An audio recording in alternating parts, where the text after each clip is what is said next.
Well, the problem Maybe is never. because if he talks out, he gets vilified, and everybody talks about, oh, you should be happy he's making all this money. But then the owner can just spout off and say whatever he wants all the time. In the interest of discussing his contractual business, I think he's got to be willing to sit out the year. Because I think that's the only language that Jerry Jones and Stephen Jones at this particular moment is going to understand. Unfortunately, I no longer want to be here. I no longer want to be held to closed-door negotiations without my agent present. I no longer want shots taken at me for getting injured while laying it on the line for the organization, our fans, and my teammates. I no longer want narratives created and spread to the media about me. I had purposely stayed quiet in hopes of getting something done, but since there's a confusion out there, let me clear some things up. These are all things said by Micah Parsons last week. You know, the Dallas Cowboys' best player and arguably the best defensive player in the NFL. Yet somehow the easiest contract negotiation of all time has gone sour and in dramatic fashion. For years, the Dallas Cowboys have been paying the absolute max for their stars, and their coaches have had to endure awkward press conferences, never knowing what Jerry Jones is going to say next. And now, one of the best players in franchise history is demanding an exit, and it's pretty official. The Dallas Cowboys are an absolute dumpster fire. I look at Jerry Jones, I think of one thing, okay? If the football gods came down and said, Jerry, you get to win the next 3 Super Bowls. You get to have the exact same early 90s glory days. Everybody's watching the boys on Sunday. You got the triplets back. Everything is going Jerry's way. But the catch is, you can't do a press conference. You can't talk. You can't go in front of the cameras and make it about Jerry.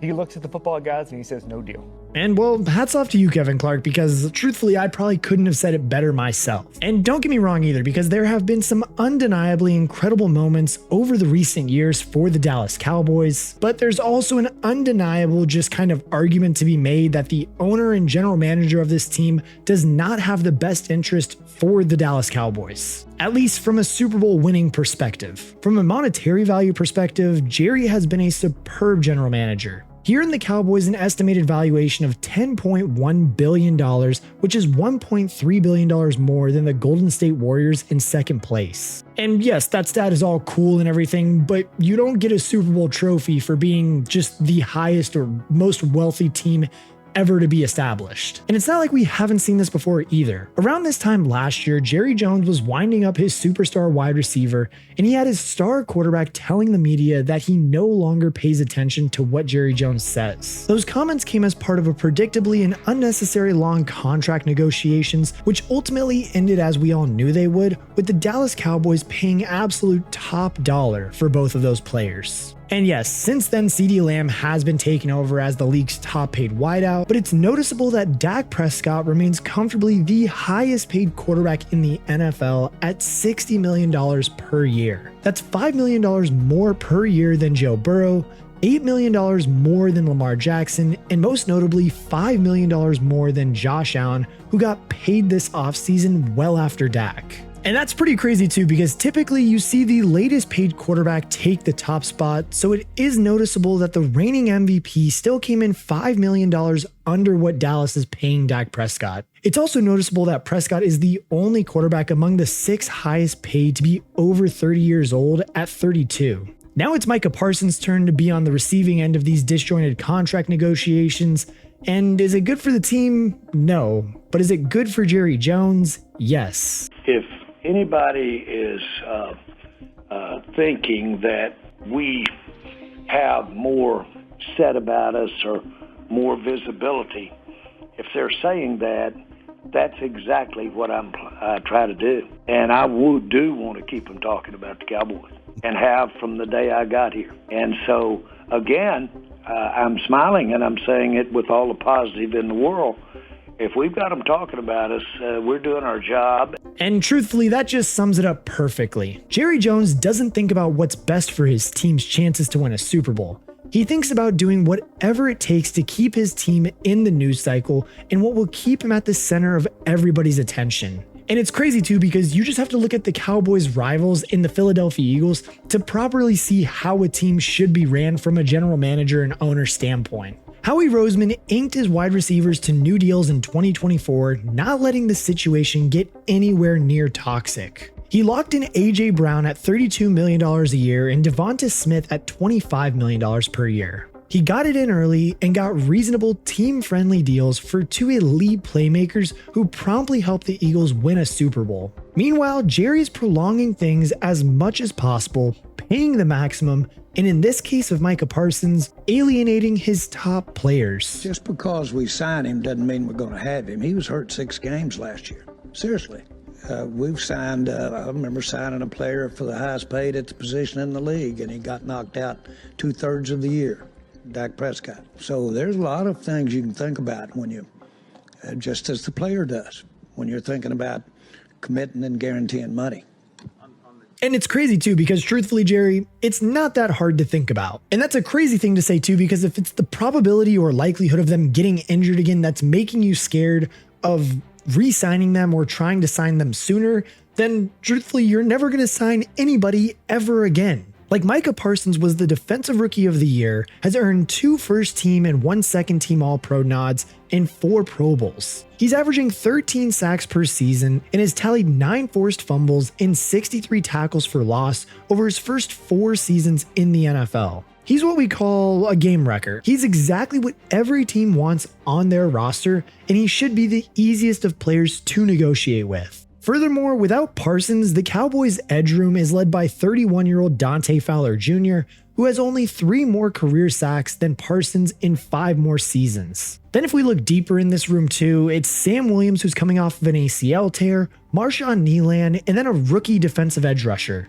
There is a lot of excitement around some of the young talent in that room, but also a lot of projection and a concerning floor if things don't quite go to plan. One way to make that room look a hell of a lot better though is to just make sure the league's best edge defender sticks around. So simply put, Jerry, just make him the highest paid player at the position and move on, because he is absolutely worth every single penny. And that's the thing too, as we look at the teams that are willing to pay for Parsons or trade for him, there's a lot of suitors that basically will give up everything they want to get this dude on their team if for some reason Parsons does decide to leave and not re-sign with the Cowboys. The New England Patriots still have nearly $60 million of cap space heading into the 2025 season and wouldn't mind adding a generational edge rusher to help turbocharge their rebuild. Behind them is the Detroit Lions at $48 million, who would gladly pair up Micah Parsons and Aiden Hutchinson to give them an utterly unfair advantage as they try to finally get over the line and reach a Super Bowl. And hell, what about the Los Angeles Chargers, who have also had enough cap space to get Micah into the building this year? They were the best scoring defense in 2024, but have since said goodbye to Joey Bosa, leaving Thule and a 34-year-old Khalil Mack as the team's primary edge rushers. This would be a favorable destination for the Cowboys as well, as they won't send him to an NFC rival. To that point too, the Buffalo Bills could potentially see Parsons as the final piece they need to get past Kansas City, or even the Las Vegas Raiders might fancy partnering him up with Max Crosby to create the most lethal pass rush combination in NFL history. Frankly though, almost every single team in the NFL would do whatever it takes to get this guy through the door, as he is just that good. Picks and players can be traded, cap space can be freed up, literally whatever it takes to get Micah Parsons onto your roster, they will do. And that's the thing, for Jerry, he already has Parsons in the building. Literally all he has to do is just keep it that way, pay the man, and give him what he undoubtedly deserves in his next contract. Like with Micah in the building, there is plenty to be excited about in Dallas. This team is only 1 year removed from a 3rd consecutive 12-win season, and they scraped their way to 7 wins last year without Dak Prescott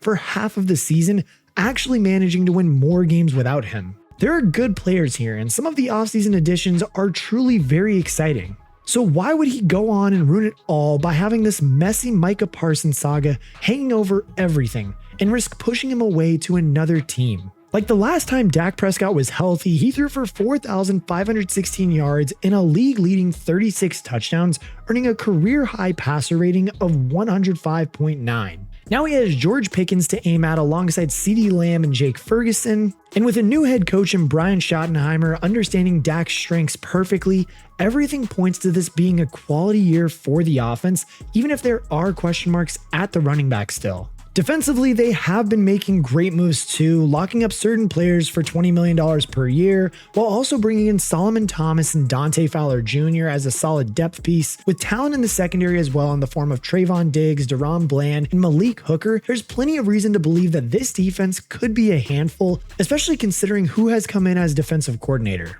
And yes, Matt Eberflus didn't have success as a head coach in Chicago, but there's little doubt that he can mastermind a good defense. He took over a Colts unit in 2018 that was ranked 30th in scoring and total defense before converting them into a perennial top 10 unit. And hell, even while his Chicago Bears record was tanking, the defense had its moments. He should be able to make an impact with his collection of talent, but it certainly doesn't make it easy for him to settle in and adjust to his new environment with this Micah Parsons situation hanging over the team. More importantly too, Parsons not practicing can contribute to a slow start to the season. In 2023, Nick Bosa held out with the 49ers, and he admitted that this impacted his first few games. Does missing training camp have anything to do with anything as far as your start? I think a little bit. I think I'm trying to work on stuff on the run this year that I wasn't able to do in camp. So those games that I mentioned, the two, I think I was thinking too much because I was trying to add something to my rush plan, which is not what I want to be doing during season. I want to be locked in on what I do best and just doing it throughout the whole year. But there's no excuse at this point for that.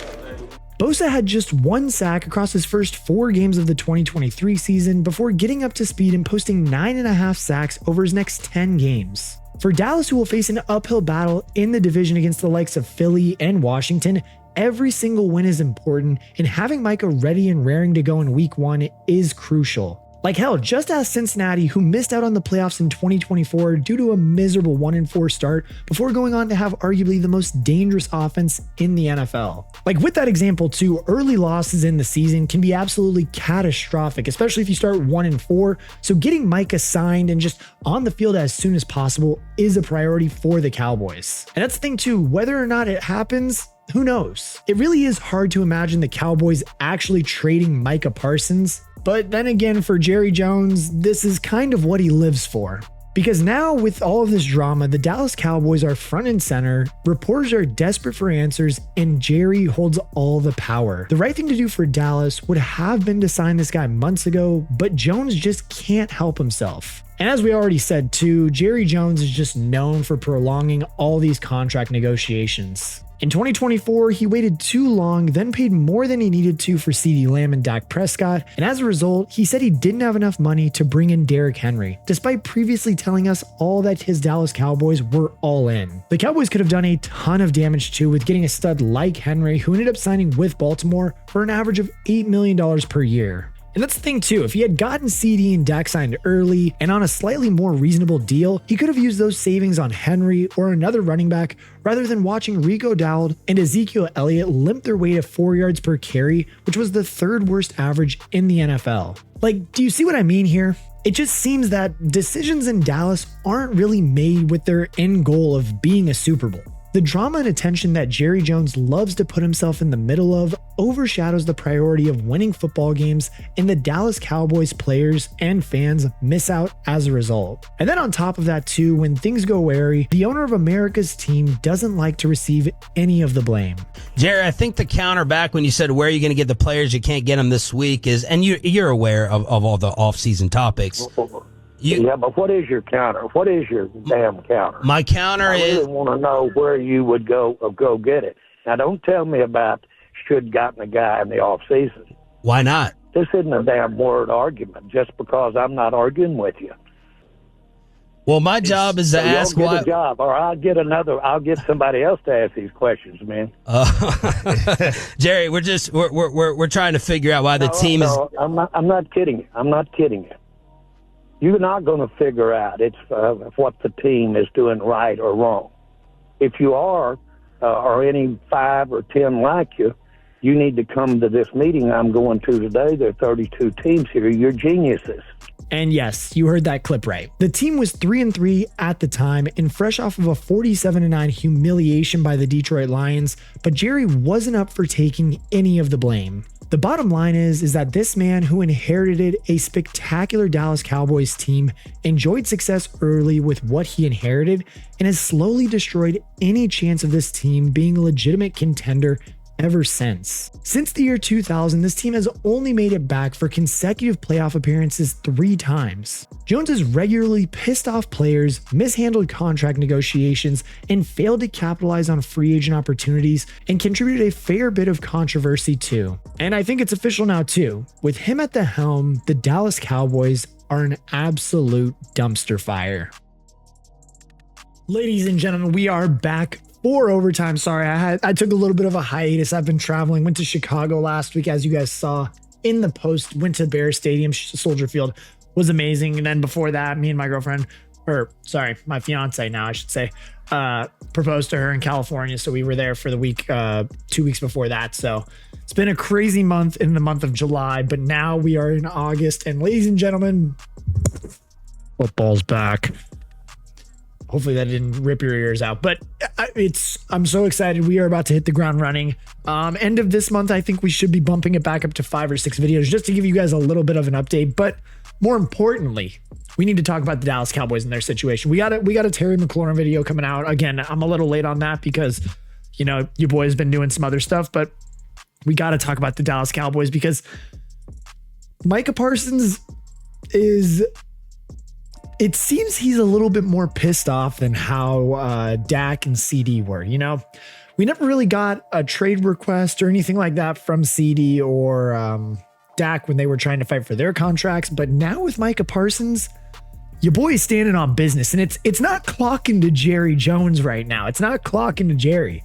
Let me know in the comments if you get that reference. I'm sure you do. But either way, I personally, for me, as much as I would love to see Micah Parsons get traded and end up on, you know, the Patriots, the Chargers, the Bills would be crazy, especially with Hard Knocks going on right now too. That would be absolutely insane. But just with all of that, personally, I really don't see Micah Parsons getting traded. Again, do I hope it happens? Yes. Do I think it's going to happen? No. I do agree with the first couple clips at the beginning of this video is that if Micah Parsons wants to send a message to Jerry Jones, he's going to need to hold out into the regular season and get paid. Is it going to be a good idea to do that? Probably not, because he's going to, you know, be a couple weeks behind. He's going to have to get up to speed. He probably won't be as much of an impact on the field the first couple of weeks, but then again, who knows? Maybe he'll be more refreshed and he can just kind of destroy everybody in his way. So let me know what you guys think. Overall, though, as a, you know, notorious Cowboys hater, I probably could call myself,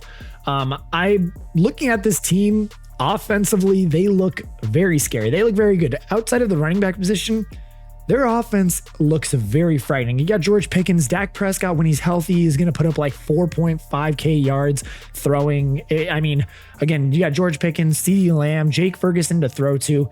The offense, I'm not too worried about. I truthfully can see them being pretty strong offensively this year, and kind of how they've been in the past. You know, when Dak is healthy, they seem to at least get 9 to 10 wins, if not more. But again, the defense is where the concerning part is going to be at, especially if Micah Parsons is not in the building or on the field, more importantly. But yeah, I think truthfully, it's just going to be trying to get his deal done. I don't really understand why Jerry Jones does this year in, year out when contracts come up. And I get the whole concerning thing about paying players when they're injured, but when they're a superstar player like Micah Parsons, it's not like Dak Prescott where he's like fringe quarterback, everybody hates him and stuff. Like the organization, everybody, all the fans love Micah. Micah's a super cool dude. He seems super fun to be around. I've actually been in a couple Discord calls with him before. When you know, when I was playing Madden competitively and stuff, and the dude is dope. The dude is awesome. He's very down to earth. He's just like one of us, but it just is very weird to see Jerry pushing all of this out again, trying to make it so that way they're in the news and he's paying max. You know, like it would be hilarious if Trey Hendrickson got his deal done and then now he had to pay Micah Parsons even more money. Like, that's what's going to end up happening. And truthfully, I just don't know. If this continues to loom over the team, who knows? They might only win 9 games and miss the playoffs. But truthfully, I just personally think that they need to get this deal done.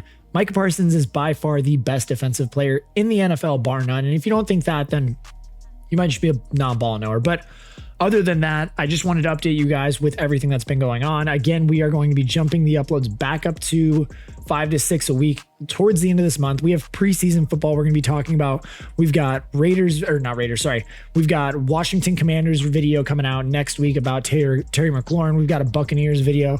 So we've got a lot down the river that we're going to go get after. And I'm going to make sure that we are pumping out the content to keep you guys entertained until September 5th, that first game. And as always, make sure you guys like, comment, and subscribe. Say it with me, and I will catch y'all in the next one.